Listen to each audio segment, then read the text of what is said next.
हम आपको सुना रहे थे, ध्यान से सुनना आप लोग, कि एक बार प्रयागराज में कुंभ लगा था, जैसे अभी लगा ना थोड़े दिन पहले। आप लोग गए कुंभ में? नहीं गए? कितने लोग कुंभ में गए थे? वाह। लेकिन भाई लोग सब गए, हमारी बहनों को, माताओं को कोई नहीं ले गए। ये तो हाथ ही नहीं खड़ा कर रहे, ये तो गलत बात है भैया।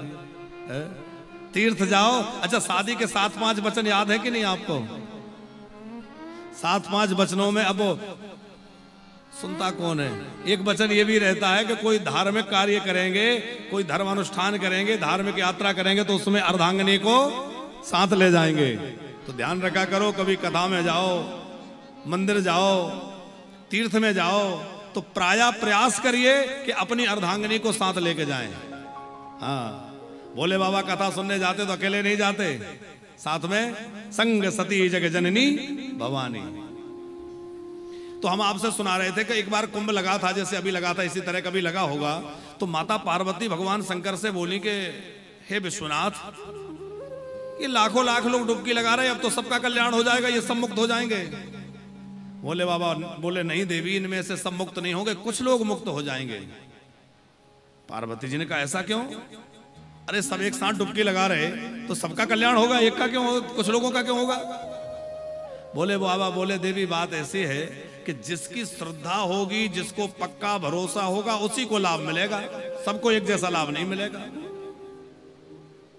तो पार्वती जी ने कहा भाई बात मेरी तो समझ में नहीं आ रही कि क्या गंगा जी भी पक्षपात करती हैं? ऐसा क्यों होगा? अरे गंगा जी एक ही है, पर्व भी एक ही है, समय भी एक ही है, एक ही पर्व काल में एक ही समय में इतने लोग गोते लगाएंगे और किसी को मुक्ति मिल जाएगी, किसी को नहीं मिलेगी, ये क्या बात हुई? भोले बाबा बोले चलो देख लेते हैं। तो भगवान शंकर पार्वती जी को लेकर गए और भोले बाबा एक वृद्ध कोड़ी का रूप बना करके एक रास्ते में लेट गए। भोले बाबा तो लीला कर रहे हैं, पार्वती जी एक बुढ़िया बन के साथ में खड़ी हो गई और जितने लोग स्नान करके गंगा जी से आ रहे हैं उसी रास्ते में खड़े हो गए। और पार्वती जी जो भी स्नान करके आ रहा है उनसे कह रहे देखो भैया, मेरे पति वृद्ध हैं, अब ये गिर गए हैं, इनसे उठते नहीं बन रहा है, थोड़ा सा हाथ लगा के, सहारा लगा के इनको उठा दो। जैसे ही व्यक्ति उठाने जाता है वो कहती है सुनो सुनो, ऐसे हाथ मत लगाना, यदि तुमने जीवन में कोई पाप ना किया हो, तुम पूरी तरह निष्पाप हो, तो ही मेरे पति को हाथ लगाना, नहीं तो कोड़ी हो जाओगे। अब वो व्यक्ति सोचता कि भाई जीवन में पाप तो कुछ ना कुछ बने ही होंगे, कहीं ऐसा ना हो कि इसको हाथ लगाएं हम भी कोड़ी हो जाएं, वो निकल जाता। ऐसे सैकड़ों लोग निकल गए।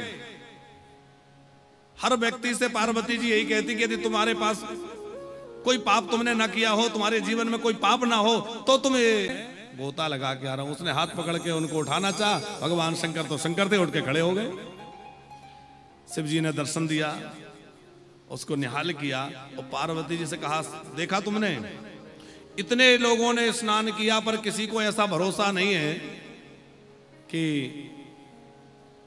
हमने गंगा स्नान किया हमारे पाप धुल गए। इस व्यक्ति को यह है कि हाँ हमारे पाप धुल गए। बात समझ में आ रही? तो जिसको भरोसा है उसको पूरा लाभ मिलेगा, बाकी लोगों को भी लाभ तो सबको मिलेगा, ऐसा नहीं है कि उनको लाभ नहीं मिलेगा, लेकिन जैसा लाभ मिलना चाहिए वैसा लाभ उनको नहीं मिलेगा। क्योंकि जितनी हमारी अधिक श्रद्धा होगी उतना अधिक लाभ मिलेगा। तो हमारी कथा में जितनी अधिक श्रद्धा होगी उतना कथा का लाभ मिलेगा। तो कथा में हमारी श्रद्धा कैसे बढ़े, या किसी भी व्रत में, किसी भी पूजा में, किसी भी कार्य में श्रद्धा कैसे बढ़े? तो श्रद्धा बढ़ने के लिए पहले उसका महात्म सुना जाता है कि वो कैसा है, क्या महिमा है। तो शिव महापुराण की महिमा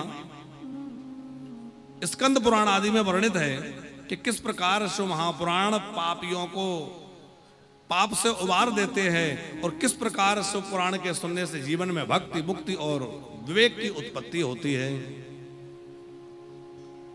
तीर्थराज प्रयाग की अभी हमने आपसे चर्चा की और शिव महापुराण भी तीर्थराज प्रयाग से ही प्रारंभ हुआ है। महात्म्य की जो कथा है वह नैमिषारण्य से प्रारंभ है, लेकिन शिव महापुराण की जो मूल कथा है वो प्रयागराज से प्रारंभ है।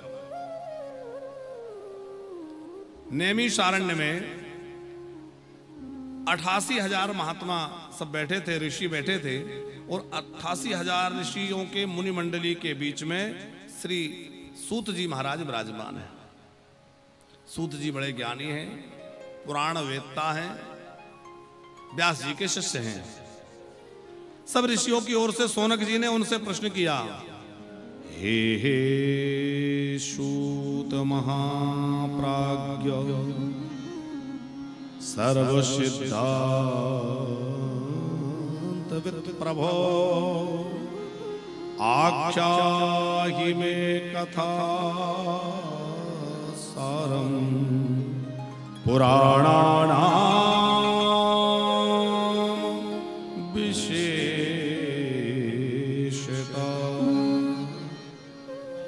हे सूत जी महाराज, आप बड़े विद्वान हैं, आप कृपा करके समस्त सिद्धांतों का जो निचोड़ हो वो कथा हमें सुनाइए।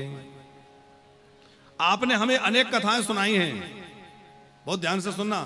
शौनक जी कह रहे हैं आपने हमें बहुत सारी कथाएं सुनाई हैं, अब हमारे मन में कथाओं का सार सुनने की इच्छा है कि सब कथाओं का सार क्या है। सब पुराणों में जो विशेष महत्वपूर्ण हो और जिसका विशेष महिमा हो, ऐसा पुराण, ऐसी कथा हमें सुनाइए कि सदाचारश्च सद्भक्तिर्विवेको वर्धते कथम स्वीकार निरासश्च सज्जनैः क्रियते कथम। आप हमें ऐसी कथा सुनाइए जिससे जीवन में सदाचार की प्रतिष्ठा हो। अमरोदिया जी, जिसके जीवन में सदाचार नहीं है उसका जीवन कभी श्रेष्ठ नहीं माना जा सकता। व्यक्ति के पास कितना धन है, कितना ज्ञान है, कितनी पढ़ाई है, ये सब महत्वपूर्ण नहीं है। ये है कि उसके अंदर सदाचार कितना है। सत्पुरुषों के द्वारा किए गए आचरण को ही सदाचार कहते हैं। सदाचार का मतलब है जो सत्पुरुषों के द्वारा किए जाने वाला आचरण है वो सदाचार है। और हमारे यहां आचरण की पूजा है। हमारे यहां ज्ञान की पूजा नहीं है। ज्ञान कोई कितना भी हो, देखो ज्ञानी तो रावण भी बहुत था, पर हम लोग रावण की पूजा करते हैं क्या? नहीं करते, क्योंकि ज्ञानी तो बहुत था लेकिन उसके आचरण में नहीं था। राम जी जो है उनके आचरण में ज्ञान है, जो ज्ञान है वो उनके आचरण में है। तो ज्ञान केवल बुद्धि में होने से काम नहीं चलेगा, ज्ञान आचरण में होना चाहिए। सदाचार का मतलब है सत्य का पालन करना, अपने नियम का पालन करना और महापुरुषों की भांति सद्विवेक पूर्वक अपने जीवन यापन करना।